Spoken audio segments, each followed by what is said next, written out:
Hi friends, ಮಸ್ತ್ ಕನ್ನಡ ಚಾನಲ್ಗೆ ಮತ್ತೊಮ್ಮೆ ಸ್ವಾಗತ. ಹುಡುಗಿ ಪುಷ್ಪಾವತಿ ಆದರೆ ಯಾವ ನಿಯಮಗಳನ್ನು ಪಾಲಿಸಬೇಕು ಮತ್ತು ಯಾವ ದಿನ ಉತ್ತಮ? ಹುಡುಗಿಯರು ಇರುವ ಪ್ರತಿಯೊಬ್ಬರು ಈ ವಿಡಿಯೋ ನೋಡಲೇಬೇಕು.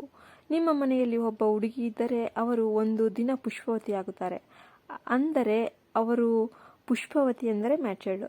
ಯಾವ ನಿಯಮಗಳನ್ನು ಅನುಸರಿಸಬೇಕು ಎಂದು ಮುಂಚಿತವಾಗಿ ತಿಳಿದುಕೊಳ್ಳುವುದು ಬಹಳ ಮುಖ್ಯ. ಹುಡುಗಿಯರು ಯಾವುದೇ ದಿನದಂದು ಪುಷ್ಪವತಿ ಆಗುವುದು ಒಳ್ಳೆಯದು ಅಥವಾ ಯಾವುದೇ ದಿನ ಕೆಟ್ಟದ್ದು ಎಂದು ಈ ವಿಡಿಯೋದ ಮೂಲಕ ಪುಷ್ಪವತಿ ಆಗುವಾಗ ಅನುಸರಿಸಬೇಕಾದ ನಿಯಮಗಳ ಬಗ್ಗೆ ಕಲಿಯೋಣ. ಹುಡುಗಿಯರು ಪ್ರೌಢಾವಸ್ಥೆಗೆ ಬರುವ ದಿನದಿಂದ ಅವರ ಭವಿಷ್ಯ ನಿರ್ಧಾರವಾಗುತ್ತದೆ. ಹುಡುಗಿಯರಿಗೆ 2 ಜಾತಕಗಳಿವೆ. ಮೊದಲನೆಯದು ಜನನದ ಸಮಯದಲ್ಲಿನ ಜಾತಕ ಮತ್ತು ಎರಡನೆಯದು ಹುಡುಗಿ ಪುಷ್ಪವತಿ ಆಗುವ ಒಂದು ಸಮಯವನ್ನು ಆಧರಿಸಿ ಜಾತಕ ರೂಪುಗೊಳ್ಳುತ್ತೆ. ಈ 2 ಜಾತಕಗಳು ಮಹಿಳೆಯ ಜೀವನದಲ್ಲಿ ವಿಶೇಷ ಮಹತ್ವವನ್ನು ಹೊಂದಿವೆ. ಕೆಟ್ಟ ಕಾಲದಲ್ಲಿ ಹುಡುಗಿ ಪುಷ್ಪವತಿಯಾಗಿದ್ದರೆ ಅವರು ವಿದ್ವಾಂಸರನ್ನು ಸಂಪರ್ಕಿಸಿ ಅವರ ಸೂಚನೆಯಂತೆ ಶಿವಾಲಯದಲ್ಲಿ ಶಾಂತಿಯನ್ನು ಮಾಡಬೇಕು. ಹುಡುಗಿಯರು ತಮ್ಮ ಮನೆಯಲ್ಲಿ ಪುಷ್ಪಾವತಿಯಾಗಿದ್ದರೆ ತುಂಬ ಒಳ್ಳೆಯದು. ಒಂದು ವೇಳೆ ಹುಡುಗಿ ಹೊರಗೆ ಆದಾಗ ಅಥವಾ ಬೇರೆಯವರ ಮನೆಗೆ ಹೋದಾಗ ತುಂಬ ಕಷ್ಟಗಳನ್ನು ಅನುಭವಿಸಬೇಕಾಗುತ್ತದೆ. ಅದನ್ನು ಅಶುಭ ಎಂದು ಕರೆಯಲಾಗುತ್ತೆ. ಕಪ್ಪು ಬಟ್ಟೆ ಧರಿಸಿದ ಹುಡುಗಿಯರು ಪುಷ್ಪಾವತಿ ಆಗಿದ್ದರೆ ಅವರನ್ನು ಬಡವರು ಎಂದು ಪರಿಗಣಿಸಲಾಗುತ್ತೆ. ಹುಡುಗಿಯ ಜಾತಕವನ್ನ ದುರಾದೃಷ್ಟ ಕಾಡುತ್ತದೆ ಎಂದು ಹೇಳಲಾಗುತ್ತೆ. ಒಂದು ಹುಡುಗಿ ಕೆಂಪು ಬಟ್ಟೆ ಅಥವಾ ಬಿಳಿ ಬಟ್ಟೆಗಳನ್ನು ಧರಿಸಿದರೆ ಅದು ತುಂಬಾ ಶುಭ ಚಿಹ್ನೆ.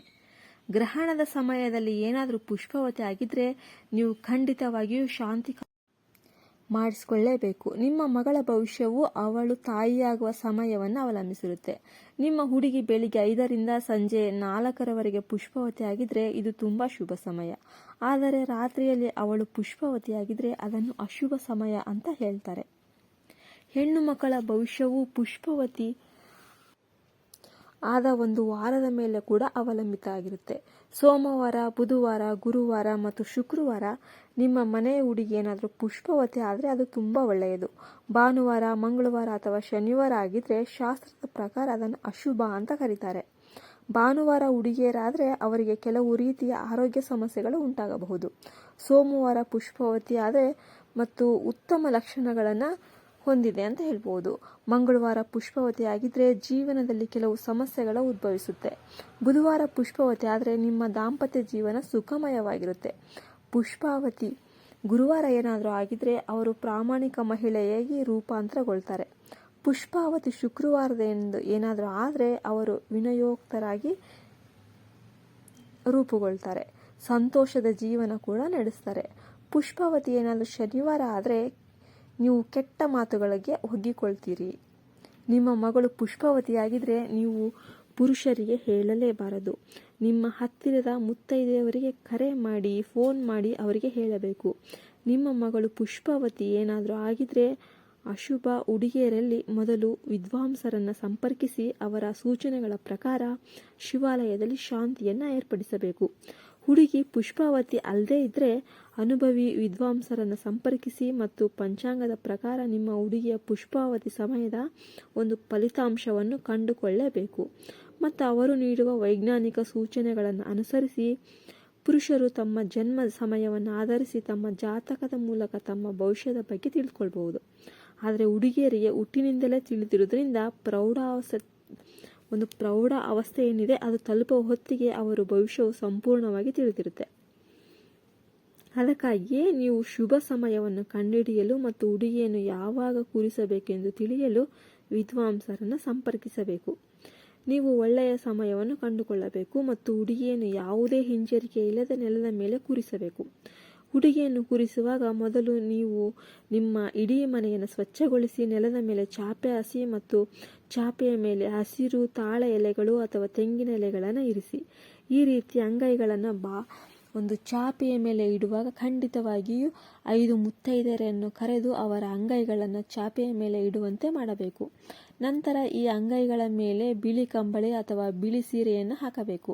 ನಂತರ 5 ಸನ್ಯಾಸಿಗಳು ಒಟ್ಟಿಗೆ ಸೇರಿ 4 ಬದಿಯ ಒಣ ತೆಂಗಿನ ಚಿಪ್ಪುಗಳನ್ನು ತಮ್ಮ ಅಂಗೈಗಳ ಒಂದು ತುದಿಯಲ್ಲಿ ಇರಿಸಿ ನೆನೆಸಿದ ಕಾಳುಗಳು, ಅಕ್ಷತೆಗಳು ಮತ್ತು ಹೂಗಳನ್ನು ಅವುಗಳಲ್ಲಿ ಹಾಕಿ, ಅಲ್ಲದೆ 5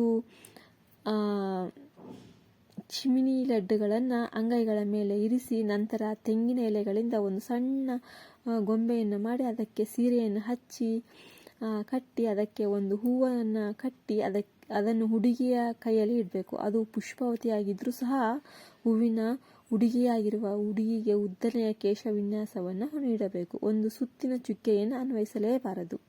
ಹೂವಿನ ಉಡುಗೆ ಎಂದರೆ ಮುಖದಾದ್ಯಂತ ಅರಿಶಿನ ಹಚ್ಚಲೇಬೇಕು. ಅದೇ ರೀತಿ ಪಾದಗಳಿಗೂ ಅರಿಶಿನ ಹಚ್ಚಬೇಕು ಮತ್ತು ಕುಂಕುಮ ಹಚ್ಚಬೇಕು. ನಂತರ ಉಡುಗೆಯ ಸುತ್ತಲೂ ಬಿಳಿ ಮುಸುಕನ್ನು ಕಟ್ಟಬೇಕು ಮತ್ತು ಉಡುಗೆಯನ್ನು ತಾಳೆ ಮರಗಳ ನಡುವೆ ಕೂರಿಸಬೇಕು. ಉಡುಗೆಯನ್ನು ಕೂರಿಸುವಾಗ 5 ಮುತ್ತೈದೆಯರು ಉಡುಗೆಯನ್ನು ಒಟ್ಟಿಗೆ ಕೂರಿಸಿ ಒಂದು ಹನಿ ಕುಂಕುಮವನ್ನು ಹಚ್ಚಿ ಉಡುಗೆಯ ತಲೆಯ ಮೇಲೆ ಪುಷ್ಪಾವತಿಯಾದ ಉಡುಗೆಯನ್ನು ಪೂರ್ವ ದಿಕ್ಕಿನಲ್ಲಿ ಮಾತ್ರ ಕೂರಿಸಬೇಕು. ನಂತರ ಪುಷ್ಪಾವತಿಯಾದ ಉಡುಗಿಗೆ ತುಪ್ಪ ಅಥವಾ ಎಳ್ಳೆಣ್ಣೆ ತುಂಬಿದ 3 ತೆಂಗಿನ ಚಿಪ್ಪುಗಳನ್ನು ನೀಡಿ 3 ಚಿಮಿರಿ ಲಡ್ಡುಗಳನ್ನು ತಿನ್ನಿಸಬೇಕು. ಅದಾದ ನಂತರ ಇಲ್ಲಿ ಚಿಮಿರಿ ಲಡ್ಡು ಅಂದರೆ ಎಳ್ಳುಂಡೆ. ಎಲ್ಲ ಮುತ್ತೈದೆಗಳು ಹುಡುಗಿಗೆ ಆರತಿ ಮಾಡಿ ಒಂದು ಹನಿ ಕುಂಕುಮ ಹಚ್ಚಿ ಅಕ್ಷತೆಯನ್ನು ಹಚ್ಚಬೇಕು. ಆರತಿ ಮಾಡುವಾಗ ಶುಭ ಗೀತೆಗಳನ್ನು ಹಾಡಬೇಕು. ಕೊನೆಗೆ ನಿಮ್ಮ ಮನೆಗೆ ಬರುವ ಮುತ್ತೈದೆಯವರಿಗೆ ತಾಂಬೂಲಗಳನ್ನು ನೀಡಿ ಕಳಿಸಬೇಕು. ಪುಷ್ಪಾವತಿ ಹಬ್ಬದ ನಂತರದ ಮೊದಲ 3 ದಿನಗಳು ಫಲದಾನವನ್ನು ಬೇಯಿಸಬೇಕು. ಇಲ್ಲಿ ಫಲದಾನ ಎಂದರೆ ಅನ್ನಕ್ಕೆ ಬೇಳೆ ಸೇರಿಸಿ ಬೇಯಿಸೋದು. ಇಲ್ಲಿ ಬಟ್ಟಲಲ್ಲಿ ಆ ಹುಡುಗಿಗೆ ಅನ್ನಕ್ಕೆ ಸ್ವಲ್ಪ ಬೆಲ್ಲ ಸೇರಿಸಿ ಅದಕ್ಕೆ ಸಕ್ಕರೆ ಹಾಕಬಾರ್ದು, ಆದರೆ ನೀವು ಅದನ್ನು ಬೆಲ್ಲ ಹಾಕಿನೇ ಕೊಡಬಹುದು. ಚಾಕುವಿನಿಂದ ಕತ್ತರಿಸಿದ ಪದಾರ್ಥಗಳನ್ನು ತಿನ್ನಬೇಡಿ. ಹೂವಿನ ಹುಡುಗಿಗೆ ಅಂದರೆ ಮೆಚರ್ಡ್ ಆದ ಹುಡುಗಿಗೆ ತಾಯಿಯ ಕೂದಲನ್ನು ಕೀಳಬಾರದು, ಬಾಚಬಾರದು ಅಥವಾ ಯಾವುದೇ ರೀತಿಯ ಕುಶಲತೆಯನ್ನು ಮಾಡಬಾರದು. 3 ತಿಂಗಳವರೆಗೆ ಹುಷಾರಾಗಿ ನೋಡ್ಕೋಬೇಕು. ಮೊದಲ 3 ತಿಂಗಳವರೆಗೆ ಪರಮಾನಂದ ಸ್ಥಿತಿಯಲ್ಲಿರುವ ಹುಡುಗಿಯನ್ನು ಯಾರೂ ಮುಟ್ಟಬಾರದು. ನೀವು ಹಗಲಿನಲ್ಲಿ ಮಲಗಬಾರದು. ಮಸಾಲೆಯುಕ್ತ ಆಹಾರವನ್ನು ಎಂದಿಗೂ ಬಡಿಸಬಾರದು. ಹುಡುಗಿ ಪ್ರೌಢಾವಂದ ಅವಸ್ಥೆಗೆ ಬಂದಾಗ ಬಟ್ಟೆ ಬದಲಾಯಿಸಬಾರದು.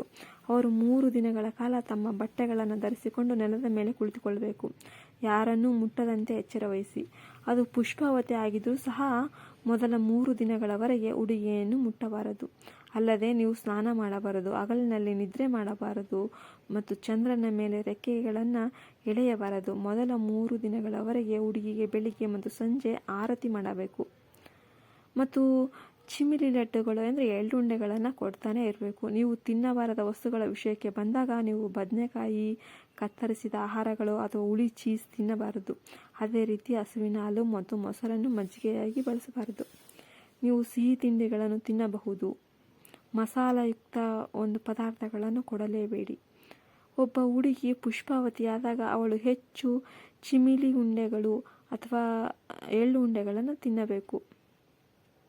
ದೇವಸ್ಥಾನದ ಮುಂದೆ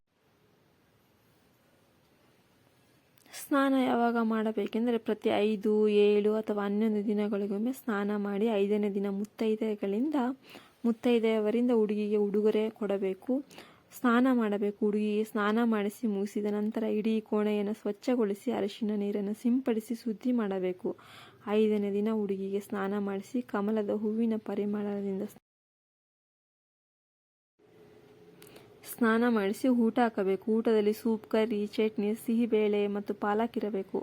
ಊಟದ ನಂತರ ತಾಂಬೂಲ ಕೂಡ ಕೊಡಬಹುದು.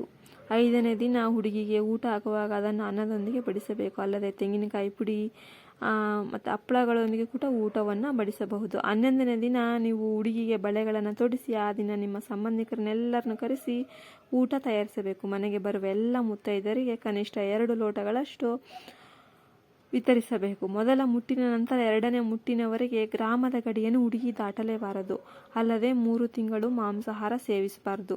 ತಿಥಿಯ ದೃಷ್ಟಿಯಿಂದ ತೆಗೆದುಕೊಂಡರೆ 5ನೇ, 7ನೇ, 10ನೇ, ಏಕಾದಶಿ, ತ್ರಯೋದಶಿ ಮತ್ತು ಹುಣ್ಣಿಮೆಯ ದಿನಗಳಲ್ಲಿ ಹೆಣ್ಣು ಮಗು ಪುಷ್ಪಾವತಿಯಾಗಿದ್ದರೆ ತುಂಬ ಒಳ್ಳೆಯದು. ಈ ತಿಥಿಗಳನ್ನು ಹೊರತುಪಡಿಸಿ ಬೇರೆ ತಿಥಿಯೆಂದು ನಿಮ್ಮ ಮಗಳು ಪುಷ್ಪಾವತಿಯಾಗಿದ್ದರೆ ಆ ಸಮಯದಲ್ಲಿ ನೀವು ಕೆಲವು ವಿಶೇಷ ಶಾಂತಿ ಹೋಮಗಳನ್ನು ಮಾಡಿಸಬೇಕಾಗುತ್ತೆ.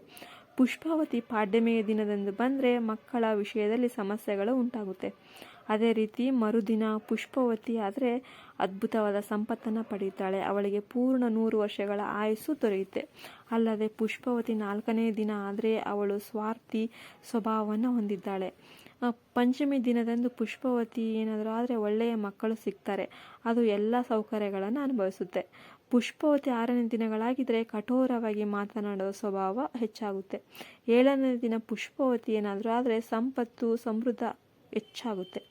ಜೀವನದಲ್ಲಿ ಹೆಚ್ಚಿನ ಸಂತೋಷ ಇರುತ್ತೆ. 8ನೇ ದಿನ ಪುಷ್ಪವತಿ ಆದರೆ ಧೈರ್ಯಶಾಲಿ ಯೋಧೆ ಎಂದು ಪರಿಗಣಿಸಲಾಗುತ್ತೆ. ಪುಷ್ಪವತಿ 9ಮಿಯ ದಿನ ಏನಾದರೂ ಆದರೆ ತೊಂದರೆಗಳು ಎದುರಾಗುತ್ತೆ. 10ನೇ ದಿನ ಪುಷ್ಪವತಿ ಏನಾದರೂ ಮಾಡಿದರೆ ಅವಳು ಸಂತೋಷ ಮತ್ತು ಆನಂದವನ್ನು ಅನುಭವಿಸ್ತಾಳೆ. ಏಕಾದಶಿಯಂದು ಪುಷ್ಪವತಿಯನ್ನು ನೋಡಿದರೆ ಆಕೆಗೆ ಉತ್ತಮ ಬುದ್ಧಿಶಕ್ತಿ ಇರುತ್ತೆ. ಪುಷ್ಪವತಿ 12ನೇ ದಿನದಂದು ಏನಾದರೂ ಇದ್ದರೆ ಚಾಡಿಗಳನ್ನು ಹಾಡುವ ಲಕ್ಷಣ ಸೃಷ್ಟಿಯಾಗುತ್ತೆ. ತ್ರಯೋದಶಿಯ ದಿನ ಪುಷ್ಪವತಿ ಲವಲವಿಕೆಯಿಂದ ಇರುತ್ತಾರೆ. ಪುಷ್ಪವತಿ ಹುಣ್ಣಿಮೆಯ ದಿನದಂದು ಇದ್ರೆ ವ್ಯಕ್ತಿಯು ಸಂಪತ್ತು ಮತ್ತು ಸಮೃದ್ಧಿಯೊಂದಿಗೆ ಬದುಕ್ತಾನೆ. ಪುಷ್ಪವತಿ ಅಮಾವಾಸ್ಯೆಯಂದು ಇದ್ರೆ ಜೀವನವು ಸಾಮಾನ್ಯವಾಗಿರುತ್ತೆ. ಹಾಗೆಯೇ ರೋಹಿಣಿ, ಆರುದ್ರ, ಪುಷ್ಯಮಿ, ಉತ್ತರಾಭದ್ರ, ಸ್ವಾತಿ, ವಿಶಾಖ, ಅನುರಾಧ, ಮೂಲ, ಶ್ರಾವಣ, ಧನಿಷ್ಠ, ಶತತಾರ, ರೇವತಿ ಈ ನಕ್ಷತ್ರಗಳಲ್ಲಿ ಮೊದಲ ಋತುಸ್ರಾವ ಏನಾದರೂ ಬಂದರೆ ತುಂಬ ಒಳ್ಳೆಯದು. ಅದೇ ರೀತಿ ಮೊದಲ ಮುಟ್ಟು ಸೂರ್ಯಗ್ರಹಣ, ಚಂದ್ರಗ್ರಹಣ ಅಥವಾ ಸಂಗಮದ ದಿನದಂದು ಅಥವಾ ಕೆಟ್ಟ ಸಮಯದಲ್ಲಿ ಸಂಭವಿಸಿದರೆ ಅದಕ್ಕೆ ಅನುಗುಣವಾದ ಶಾಂತಿಯನ್ನು ಮಾಡಬೇಕು. ಒಳ್ಳೆಯ ದಿನವಲ್ಲದಿದ್ದರೂ ಅದು ವೇದ ವಿದ್ವಾಂಸಗಳ ಸೂಚನೆಗಳ ಪ್ರಕಾರ ಶಾಂತಿ ಹೋಮ, ವಿಧಿವಿಧಾನಗಳು ಮತ್ತು ಪೂಜೆಗಳನ್ನು ಮಾಡಿದರೆ ಸಾಕು. ಇದರಿಂದ ನಿಮ್ಮ ಮಕ್ಕಳಿಗೆ ಎಲ್ಲವೂ ಚೆನ್ನಾಗಿ ನಡೆಯುತ್ತೆ. ಇದು ವಿಡಿಯೋ ನಿಮಗೆಲ್ಲ ಇಷ್ಟ ಆಯ್ತು ಅಂತ ನಾನು ಎಲ್ಲ ಭಾವಿಸ್ತಾ ಇದ್ದೀನಿ. ನಿಮಗೆ ಇಷ್ಟ ಆದರೆ ದಯವಿಟ್ಟು ಲೈಕ್ ಮಾಡಿ, ನಿಮ್ಮ ಸ್ನೇಹಿತರೊಂದಿಗೆ ಶೇರ್ ಮಾಡಿ. ನಮ್ಮ ವಿಡಿಯೋಗಳನ್ನ ಮತ್ತೆ ಏನಾದರೂ ನೀವು ನೋಡೋದಕ್ಕೆ ಬಯಸಿದರೆ ಪಕ್ಕದಲ್ಲಿರುವ ಬೆಲ್ ಐಕನ್ನ ಪ್ರೆಸ್ ಮಾಡಿ ಈಗಲೇ ಸಬ್ಸ್ಕ್ರೈಬ್ ಮಾಡ್ಕೊಳ್ಳಿ. ವಿಡಿಯೋ ನೋಡಿದ್ದಕ್ಕಾಗಿ ಧನ್ಯವಾದಗಳು. ಜೈ ಹಿಂದ್, ಜೈ ಭಾರತ್ ಮಾತೆ. ಸರ್ವೇ ಜನೋ ಸುಖಿನೋ ಭವಂತು. ಎಲ್ಲರಿಗೂ ಒಳ್ಳೆಯದಾಗಲಿ.